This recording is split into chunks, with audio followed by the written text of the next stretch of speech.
So for today's episode, we have two amazing ladies joining us today. Of course, I'm talking about Scarlett Caramel and Matilde Feria Mourinho. Thank you so much for joining us. So Scarlett and Matilde are the co-founders of the Sensus Collective, London pop-up based. And also besides of that, they have their own businesses. Scarlett is the head of the Hertford Media Studio, and Matilde owns her own jewelry line, Matilde Jewelry. So today, I'm delighted to have them here, and I'm very excited to share our expertise together as entrepreneurs. So to begin with, I would like to ask you, what do you think is the biggest misconception about women in business? I think maybe this misconception is probably changing a lot nowadays, and maybe it's not the case that it was 10, 20 years ago. But I think the most common misconception is that women sometimes can be a little bit too emotional to handle business and act too much on emotion and less so in other ways. And I just couldn't disagree with that more. I mean, from my experience, I love working with women so much, and I think that it brings kind of like a breath of fresh air and some calmness and a bit more kindness to it, but also still this kind of firmness that I think women can still have and not just based on emotion. Amazing. You're friends, but also business partners. So how do you balance this relationship? I think because Matilde and I met through work originally, it really helped us like with the dynamic, and we know how to turn it on. When we're in work mode, but it's just so much more enjoyable when you get on. It makes work fun, and it's just like you can have a friendship and still work together. Amazing. So you are both entrepreneurs on your own and as a pair. How did you decide to found both your business and Sensus Collective? I think, as Scarlett said, we met through work because of our own individual businesses, me with Matilde Jewelry, Scarlett with Hertford Media. And after working together on that, we really found that after getting to know each other and after talking, we found that there was such a gap in the market for Sensus Collective. And then we also found that we had such interchangeable skills that kind of really helped each other. So what I lacked, Scarlett had, and vice versa. And I think we really found that we worked really well together, and we had this gap in the market that we wanted to really enter and fix, and that's what we did with Sensus. Amazing. Can you tell a little bit to our guests what exactly is Sensus and how, did you came up with it? So Sensus Collective is a platform for leading independent brands, and we like to have experiential shopping events where we invite people to come down, and it's not like a traditional shop. We want to bring brands from all around the world and house them for a weekend or a few days and just have something really special that's very different to what's out there in the retail experience. Yeah, it's amazing. I'm also a part of this, and I couldn't be more happy to collaborate with you. What is the most important thing people often overlook when it comes to building a successful business? I think to begin with, like, you have an idea and you get super excited and you think about all the creative stuff, but it's actually really important to think about like the legal or the planning and like look at your business as a whole and think about like how are you going to be profitable in a year? What are the steps you need to take, and really make sure you're ticking all the boxes to set up the company correctly from the beginning, because otherwise that can really set you back in the future. Okay. You have brilliantly managed to create a community behind Sensus. So how have you done so? I think the main reason why we've managed to do that is because we really care about the brands and the people behind those brands. And I think as much as it is important for us to offer these brands this amazing experience as well as our customers, it's equally as important for us to foster and build these relationships with brand founders like yourself, for example, and to really kind of work really closely with them and kind of really understand what they want out of these events, what they need, what they think they're lacking, what we could be doing better. And I think working really closely with the brand and the people behind the brand really allows us to grow this community, and people kind of trust us for that. Yeah. Scarlett, how has your experience with your own marketing business translated into the building of Sensus? I think like everything I've learned from Hertford Media, especially knowing that a business needs both, it needs online and offline.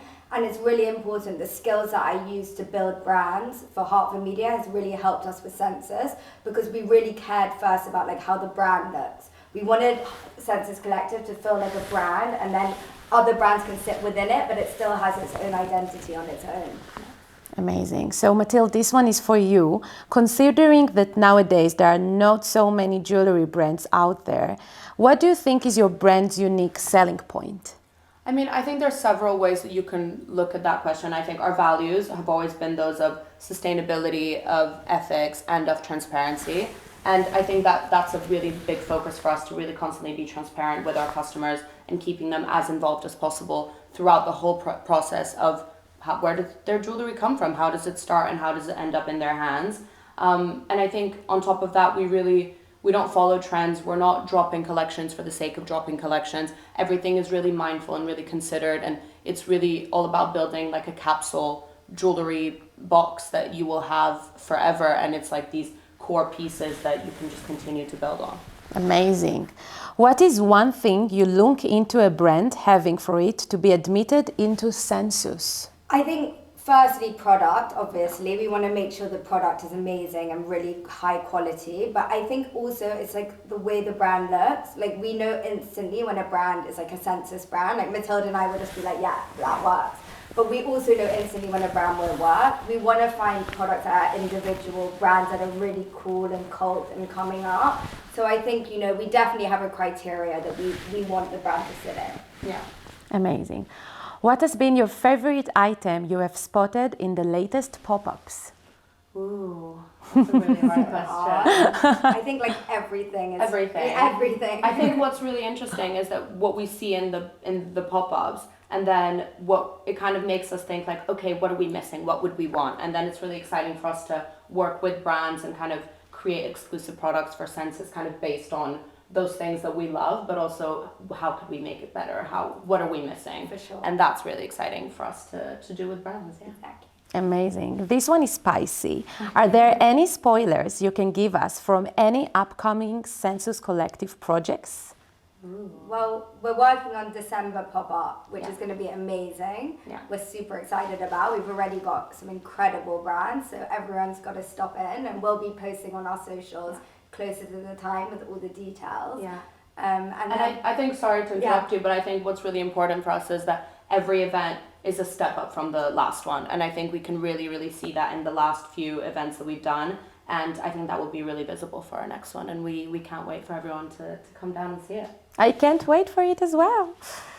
So where do you see Sensus in the next 10 years? So we really want Sensus to grow into this almost like one-stop shop, like community base for these leading independent brands, as Scarlett said. And I think we started with the pop-ups in person, and we really want to kind of expand this platform and this home for these independent leading brands. And we want to be able to offer them a permanent home online, and then have to have these offline experiences to kind of add onto that. But yeah, we really kind of just want to grow that platform and this home for these brands. Amazing. Now, Matilde, you are a bride-to-be. This is so exciting. I love weddings. Yeah. So, are you a bride or a bridezilla? I think my friend and I have come up with this term, and I think I'm a bride chilla. So it's like you think you're really chill, so you're a bride chilla, but actually deep down you're probably a little bit more bridezilla than you show. So I'll go with bride chilla. I'll happily take that on. Yeah. I love this term. It's so good. So, what detail from your wedding are you most excited to share with your audience? And we have to ask, is there any secret you can reveal with us? I'm so excited about just having all my friends and family together to celebrate in one place, but also I love fashion so much, and it's one of my favorite ways to express myself and my personality. So I'm definitely really excited for some special custom looks and some special bespoke jewelry pieces, shoes, all of the fun stuff. And yeah, I'm really excited for that. Shoes are very important for a bridal. And Scarlett, you are, of course, a guest in this wedding, I assume. So what are you planning to wear? Oh, it's so hard. I've been speaking to Matilde about it. I think I can't make a decision, so I think I'm going to bring a few options. But actually, two of the brands I might bring are actually Sensus brands. I love finding new clothes to wear at weddings, especially because you don't want to be wearing the same thing as another guest. Yeah. Like, that's always a worry. So I love to find unique designers to wear. Amazing. So for any brides-to-be, what are some must-shop items from Sensus Collective that you think? Oh, well, first of all, I think if you want to have some fun bridal shoes, A by Anabelle is the just don't look any further, honestly. Where else would you look? I think just start with there and you'll be good to go. Matilde, will you be wearing any special pieces from your jewelry brand for the wedding? Yes, I will. I have a number of pieces that I'm getting bespoke done with my amazing design team, and I can't wait to wear them. Yeah. Wow, I'm so envy because, you know, for my wedding, I made like 5 shoes and they were not made in time. Oh no. So eventually, as a bride, I didn't wear my own brand. Well, don't say that because my jewelry hasn't arrived yet, and I have 3 It weeks was to go, like, so- honestly, it was the worst thing. So ever since, I became so obsessed with bridals and with weddings. And every time I want, obviously, to be a part of a wedding because, you know, it didn't happen to me, but maybe in my silver or gold wedding. Absolutely. Fingers crossed for that. Exactly. Finger crossed for my factory to not fail this time. So what are some wedding non-negotiable in your opinion? Non-negotiable, just friends and family being there. I think the day can look as perfect as you want it to look, but if the people that are important to share with aren't there, then there's no point. So, And no bad weather. Obviously. Yeah, obviously no rain, so let's knock on wood, yeah. Amazing. And this one is an interesting question. With one of you being a bride-to-be and both of you being very busy businesswomen, what is your favorite way to unwind? Ooh. I think like self-care. We Yeah. both love a good self-care. Yeah. Like whether it's like a facial Yeah. or like going and getting a manicure or doing a face mask at home and just like watching TV and chilling out. Yeah, just like us time, like literally Yeah, self-care yeah. time, yeah. Brilliant. So now we will go into our rapid fire questions. We ask this every guest of By Anabelle Conversation. So are you ready? Yeah. let's do it. Amazing. So what is your favorite color of the moment? Brown. Dark brown. Yeah, dark brown. What is your favorite place in London to eat? Scarlett, you take this Oh, one. Ikeda. It's like a Japanese restaurant. Oh. It's so good. I don't know this You one. need I have to it. try. It's in Mayfair. It's unbelievable. It's like a hole in the wall, but incredible. Is Wow. that what you took me? Yeah, yeah. Oh yeah, I'll second that. Yeah, it's amazing. Yeah. What is your favorite vacation destination? Portugal for me, I love going home. I love skiing, so I would say skiing. Wow. Hills or flats? I have to say flats. Heels, 100%. If you could have a matcha with anyone, alive or dead, who would that be? Taylor Swift. Oh, God. Thank you so much for joining us today. And I have a small gift for you. I really hope you like it. This one is for you. And this one is for you. Thank you so much. Of course, and I hope you enjoy it. And thank you so much for joining us today to another episode of By Anabelle Conversations. And I'll see you next time. Thank you. Thank you.